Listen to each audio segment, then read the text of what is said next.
Hello, my name is Michael Lessig, And my name is Kaikee Perry. and this is our book report project for DTC 370 or 475. My mistake. My book is "Dying: A Memoir" by Corey Taylor. And my book is Gifted Hands, the Ben Carson story by Ben Carson. Interesting. You know, what better way to start this little video than my favorite topic, death? Dying: A Memoir is, of course, by Corey Taylor, and it's a recollection of the author's events after they are diagnosed with cancer.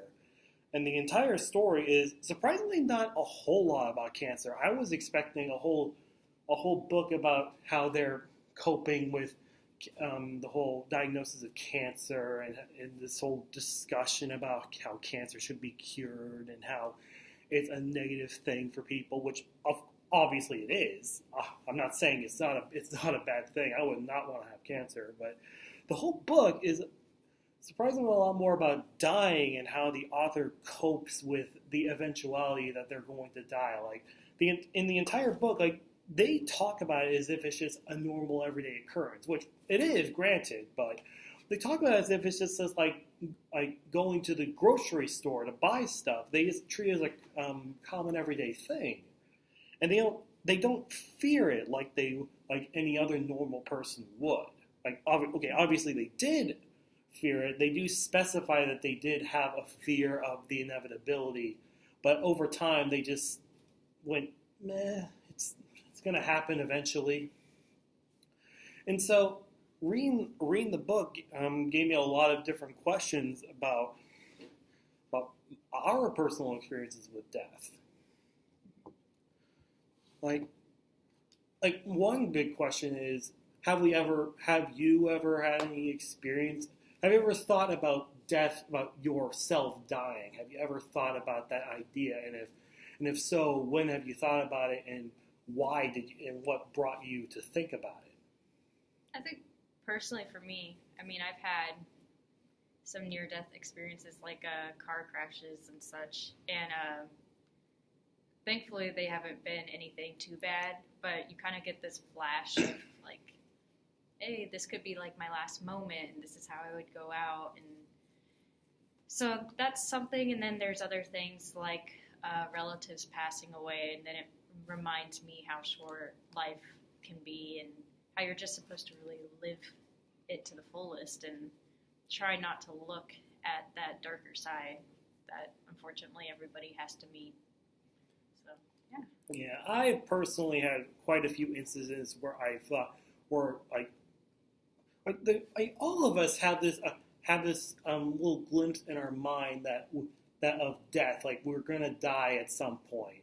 But I've had a few instances where death was all I had on my mind. It's just like it's just like one moment I'm just having some nice dreams in bed, and then suddenly I think, oh my God, I'm somehow I'm going to die, and my life is going to end. And whenever I have those sort of instances, I grow rather sad. I just don't like the idea that one of these days I'm somehow just not going to live anymore, and I can't.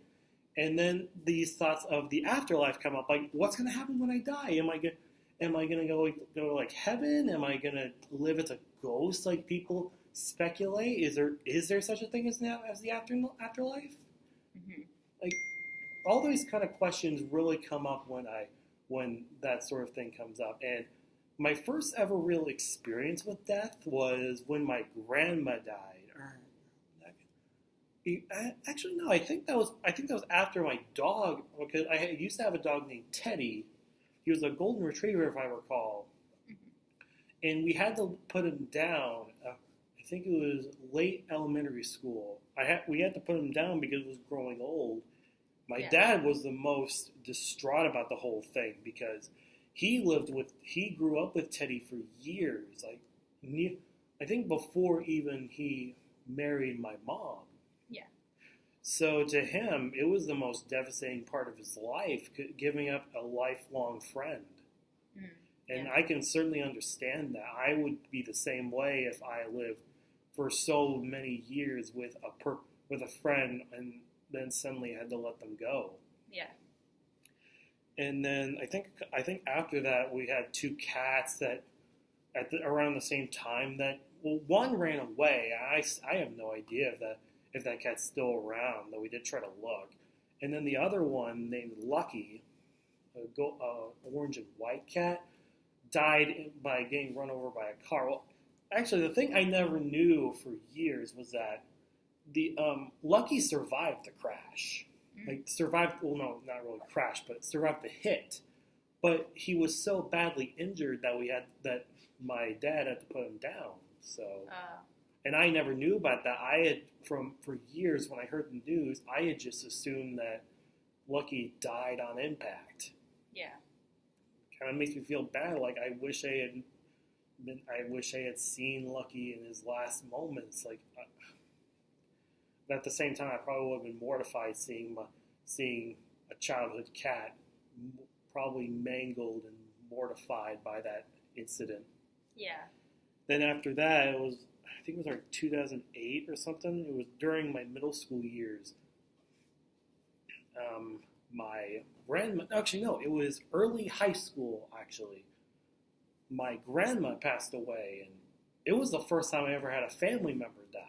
Mm-hmm. And that was heartbreaking for me. Like, I had already experienced my pets dying, but to see a family member die that I grew up for years seeing and never expecting it. Yeah. I remember crying for days when that happened, all the way up to her funeral. We drove up to California, where we used to live, to take part in the funeral, and it was quite sad. It certainly wouldn't be the last time I've had family members die either. In the years to come after that, I would have a couple of aunts die. I don't know if anyone else has died since then, but I won't be surprised to see more death in my family happen in the near future. Yeah. I've just kind of grown used to it. I still get surprised whenever I hear about a family member dying, but after Grandma died, I've grown to expect it. Yeah. And, I think it's interesting, especially with your book. I had a grandfather that had brain cancer, and so he had probably, I think he actually went on to live for about 6 months with the cancer, which is pretty long.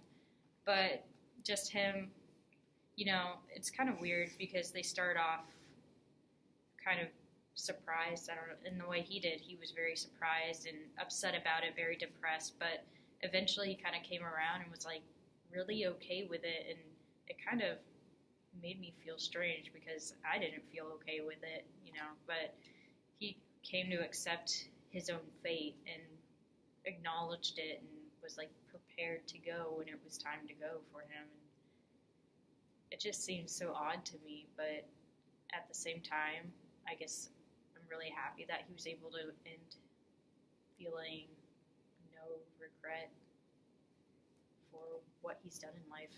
Yeah, I would feel the same way. Like, that does bring up another question I was going to ask. If you were to suddenly be told that you were going to die in, like, say, the next year from something, it doesn't matter what it was, whether it be cancer, from a rare disease, or from just some random accident that happens on a specific date, what would you do to make your last moments count? What would you do? Personally, for me, it would be to spend time with my family and just focus on that. There'd probably be times where I'd want to do something I've always wanted to do, like go travel somewhere, but most would just be to spend time and just live a normal life.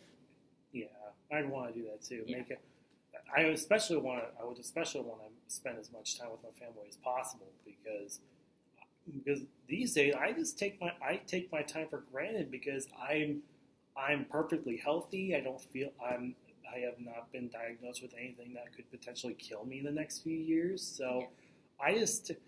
I'm just more afraid of our government killing me yeah. before something I do kills me. But that's a whole different can of worms. But I just take my time for granted, and I just do whatever I like. I play video games. I do schoolwork to get by. I animate stuff. Yeah. Do the people in your book have like the same mentality, just like live life normally, or Really, from what I read, the author was the one that was the most adamant with the whole thing. Like, there are instances where the author talks about another person dying, and the common theme with those is that other people are shocked and surprised by the fact that someone they knew died. Yeah. Whereas the author is just, it's just a common occurrence. It was bound to happen eventually. Whereas everyone else is like, oh my God, this person died. Mm-hmm. So it really goes to show how it really I feel that it really depends on how much you've experienced death. Like if you're someone that has never experienced a personal friend dying, like at this point, everyone has been familiar with death as a general thing, because on the news, especially nowadays, you'll no doubt find a story about someone dying, whether it be from a bank robbery, a shooting. Like, death is a main theme on the news nowadays, which is rather sad to say. Yeah. But at the same time, you hear about it on the news so much that you just grow desensitized to it. Yeah. But when you experience it with someone that you've grown close to, whether it's a close friend, a family member, or in my case, or also in my case, a pet that I've grown up with for years, it really impacts you. It's one less person you know that you know close with, that you're closely related to. Yeah. And so if you were to be in that situation, if you're one that's just grown desensitized to the news, and yet you'd probably be more surprised at the fact that you yourself are dying rather than someone else dying. Yeah.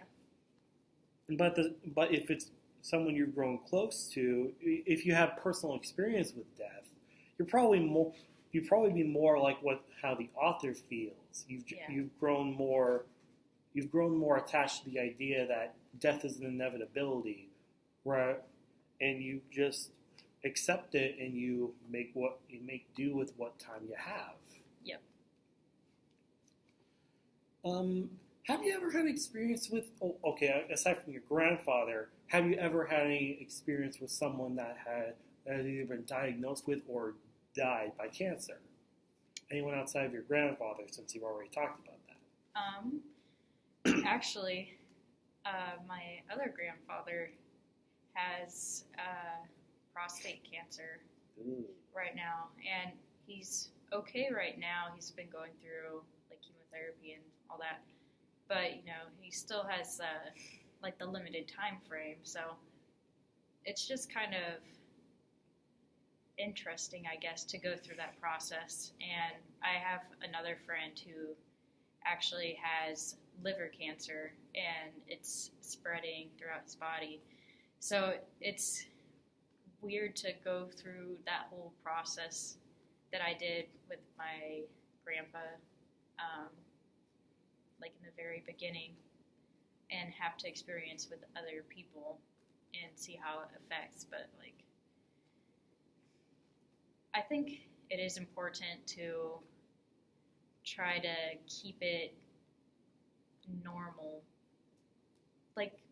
Be aware of it and acknowledge that you're not ignoring the problem, but also make them not feel like everything's different now and everything.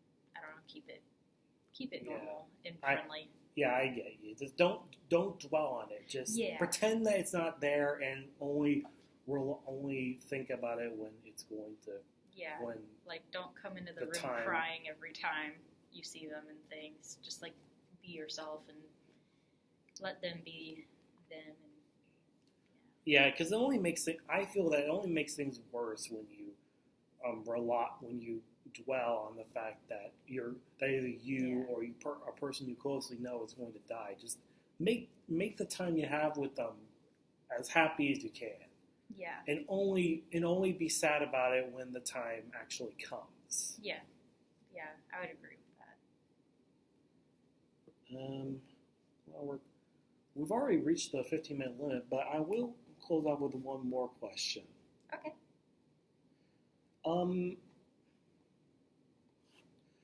Do you agree with the author's viewpoint of death? Do you think that they're right in?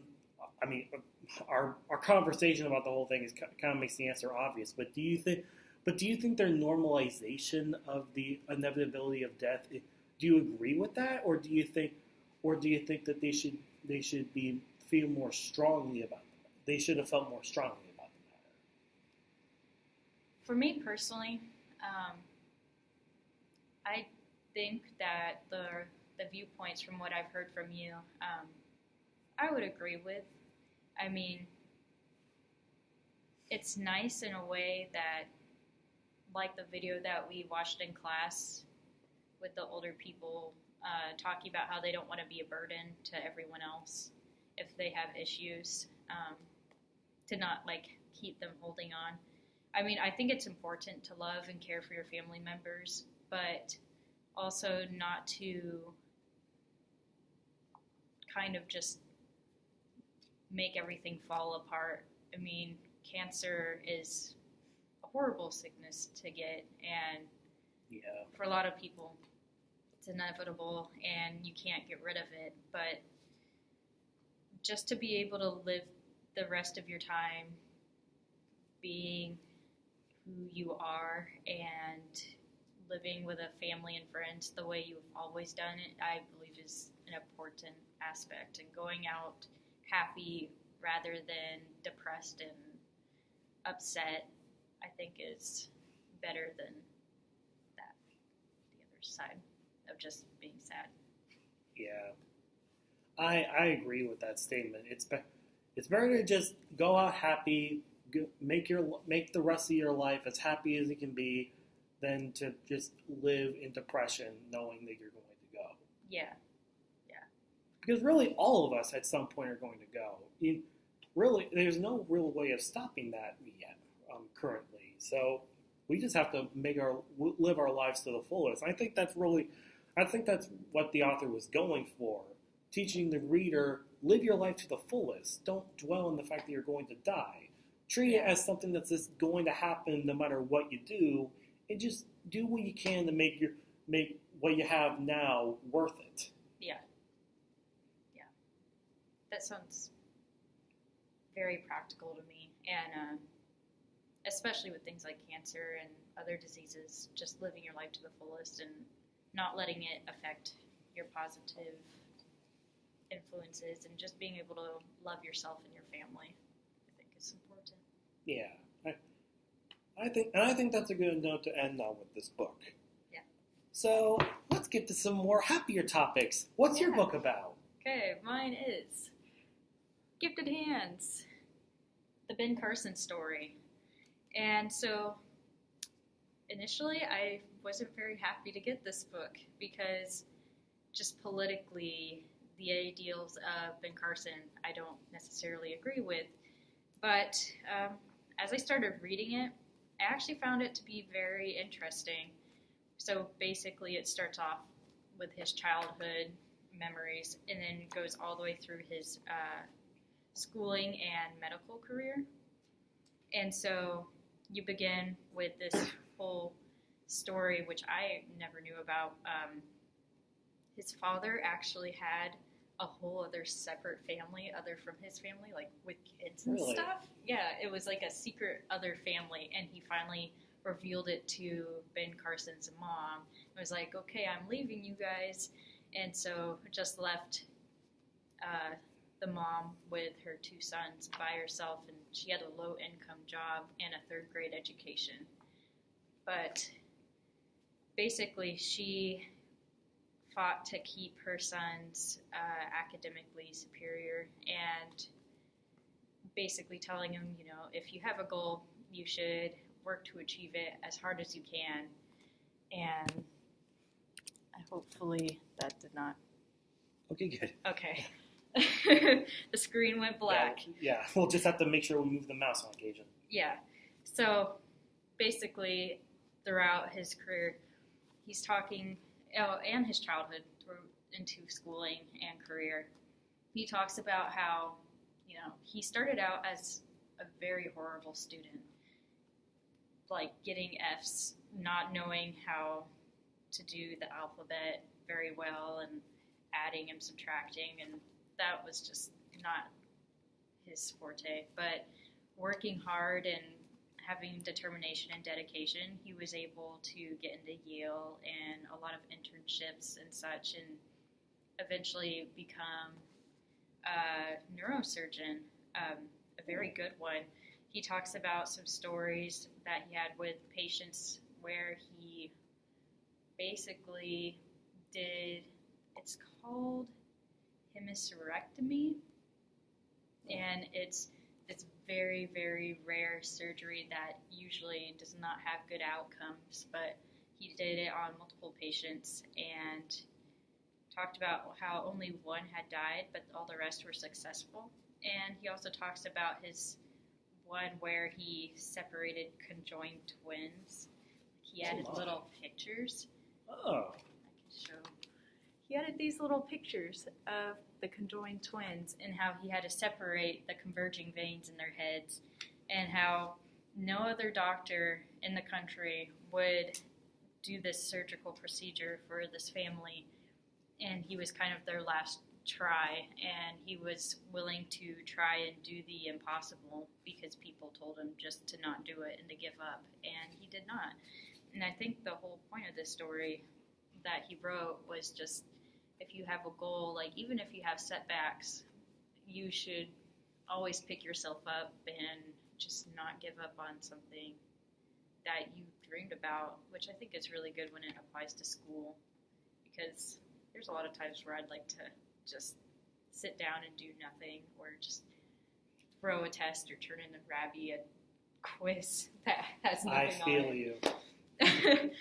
But, no matter the challenges, I think this book is just telling you, like, if you have any dreams or goals, you should really stay focused and believe in yourself, because believing in yourself is the key to achieving what you thought was impossible. Yeah, so it's like what Yoda would say in Empire Strikes Back: do or do not. There is no try. Yeah, basically. And, I just found there's, like, one place in the story that in particular that really got to me, when he was a kid and started picking up on his grades, making better choices and decisions. He brought back a grade to his mom, which she said was good, but she believed he could do better, and he was really upset by this because he felt that he tried his hardest, and he thought that his mother just was like, never would accept him for what he was and stuff, and he could never get her appraisal. I personally dislike it when parents are like that, or just any form of leadership is like that. Like you got a decent grade on this, but you didn't do your best. Like, I'd be like, if I got a decent grade, if I get a C or above, I'm fine with that, because I know I did my heart. I worked my heart out to get that. Yeah. If I did, I don't care if I don't get 100%. If I get 70% in doing it, giving it my all, that's fine with me. That is perfectly fine with me. Yeah, and there's, like, some ways I could see her just, like, trying to push him to be the best he could be, and my parents kind of pushed me that way too. But I think also with this story, it kind of connects to your book in a way where basically you need to focus on, like, the positives in life, and also just being able to accept your fate and your challenges, and to be able to work off that and stay positive in the end is better for you in life than to just dwell on things that are very negative. And so I think that's how our books kind of connect, not only besides the cancer and things. I mean, this talks about tumors and stuff. And medically they're cancer, related. Yeah. But I do agree. I do agree with that sentiment. And I am curious, what exactly is it that you don't agree with Carson? Because you did note that you weren't exactly a big fan of him. It's just mainly, I appreciate what he's done as a medical professional and throughout his life, getting his education and working for it. It's just more of the political stance. So I was just, so I kind of had like a bias at first, like, oh, it's Ben Carson. But, I started reading with the intent of just wipe that all away and just read it for what it is. And doing that, I think it helped me actually appreciate some things about him that I would have ignored beforehand. Yeah, I think that's a good way to go into something. Even if you do, if it's a life story of someone, don't disregard their beliefs, because that isn't really what it's about. It's about what they've done to get to the point that they're at, where they can state those beliefs. Yeah. He can state those beliefs because he's done what he's done. He's done what he's done in that book to reach his point of credibility. Yeah, and I think I think that's something worth admiring. He's very credible in his medical profession and being able to do things that doctors strictly told him you should not do that. I mean, it's no use in doing it. The patient will die, and he just ignored that and believed in himself that he could actually help people, and went and took initiative and did it, and has actually saved a lot of lives doing that. Just ignoring people telling him that he can't do something, which I thought was very inspiring, I guess, about this book. Yeah, and I can certainly understand why he would do it, because it's either you don't do it, and they're inevitably going to face those same consequences, and you do, and the worst case scenario, you fail and you end up not doing it correctly, and something bad happens. But at the same time, you at least try to do something. Whereas all these other doctors, they just refuse. They just say no. It can't. It's almost impossible. But that's the thing. It's almost impossible. Yeah. Wouldn't you want to be that one person that achieved that got past that impossibility wall? Yeah. Yeah. And, that's what he says in the book. Like, he's thinking and telling the reader, people are saying it's impossible, but I tell the patient's loved ones or even the patient themselves that you can either just slowly deteriorate or pass away, or we can try this, and sure, there might be a possibility of you dying on the operating bed, but then there's also a chance that you will live and you won't end up dying in the end. You'll still have time to be with your family. And I mean, he was talking about how hard it is to do that, and looking through a doctor's perspective rather than like the patient's perspective is actually pretty interesting, because he says he has a hard time making sure like people are recovering nice and doing all that. So just like hearing that from someone and being like, there is a possibility for you, so don't think that death is just right there, It's just sitting like you have this day, and on this day you're going to die. I mean, you have a chance, which I thought was interesting about this movie. I would certainly go for that chance. If I was given those options and I was told I may die, but there's a chance I might live and never have to worry about this again, I would go for that chance. I would definitely use the time before it happened to say goodbye to everyone I know, just in case it does happen and I die. Yeah. But at the same time, I would be more than happy to take the chance of, oh, I'm going to continue living, and I will never have to worry about this again. Yeah. I would gladly take that chance, even if it even ended up killing me in the end, because at least I would know I would die trying to get rid of my problems. Yeah. Yeah. And so, like, thinking of that, just in your book, are all the patients that they talk to, all the people, do they receive, like, chemotherapy, or are there some that are just, like, accepting and they don't want any treatment at all? I don't. From the examples I read, there weren't really many examples of cancer patients, but I may have like skimmed over a few examples. Oh, yeah.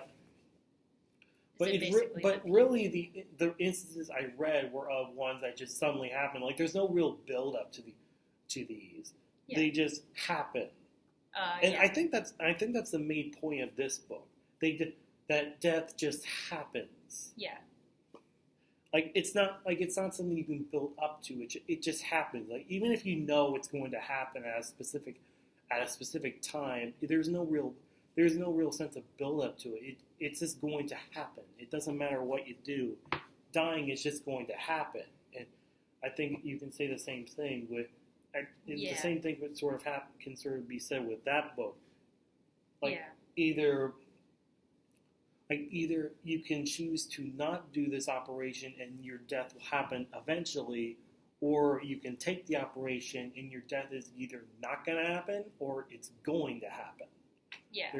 There's no in between with it. It's just it's going to happen now or it's going to happen later. It's just there's no period. It's going to happen either whether it's now or later. Yeah.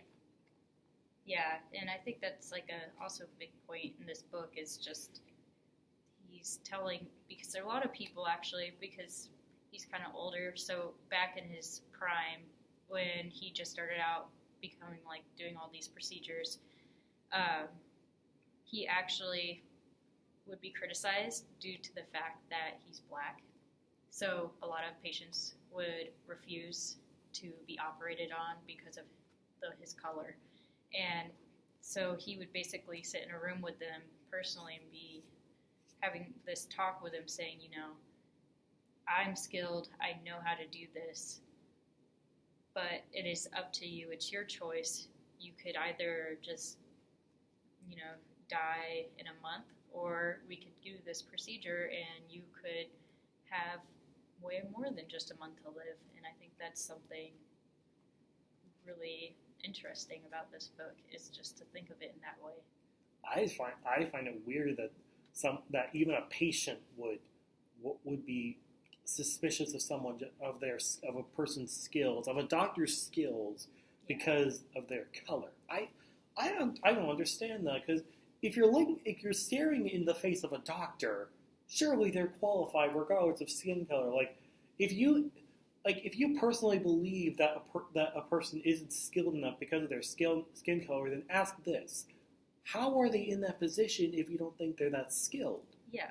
Because if they're a doctor, surely they have the same. If a black person is a doctor, surely they have same, if not more, the same amount, if not more, qualified skills than a white doctor. Mm-hmm. But I just find that a weird mindset. Yeah, I thought so too when I read it, which it kind of threw me back at first because I wouldn't really think of it that way. But, it's a little more understandable because it's back in the day. And actually, interestingly enough, he said a lot of African Americans actually would have more attitude against him than like white people would. Really? And he said that he thought it might have been because white people thought, well, he must be good enough if there's a black surgeon operating here. Oh, I see. But the black people wanted the white people to operate them on. I see. Yeah. They think that a black doctor would be more qualified to care for a black person. Yeah, kind of. He was just talking about how white people were just like more okay to him because they were like, well, he must be really, really good to be able to have that position. But more the black people were just like, I don't care about your position. It's more about the race, how white people are usually seen as more intelligent, and they just would rather have them be working on them than a person. That is rather strange, and it actually does kind of bring because I had a feeling that race would somehow be involved with your book. Yes. And I was kind of right. Yep. Yeah.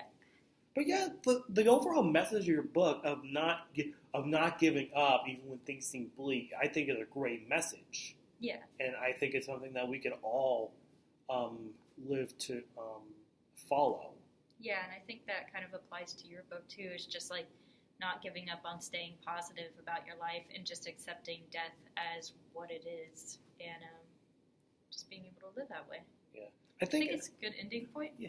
Well, actually, I do have one sort of similar quote from an old teacher of mine named Miss Brownstein from my Avid class back in high school, which I think is a very good one to end this on. Yeah. If you don't believe that you're going to if you don't believe that you're going to achieve your goals, you're never going to achieve your goals. Basically, what she said that to me back when I was having a hard time keeping up with my classes in high school.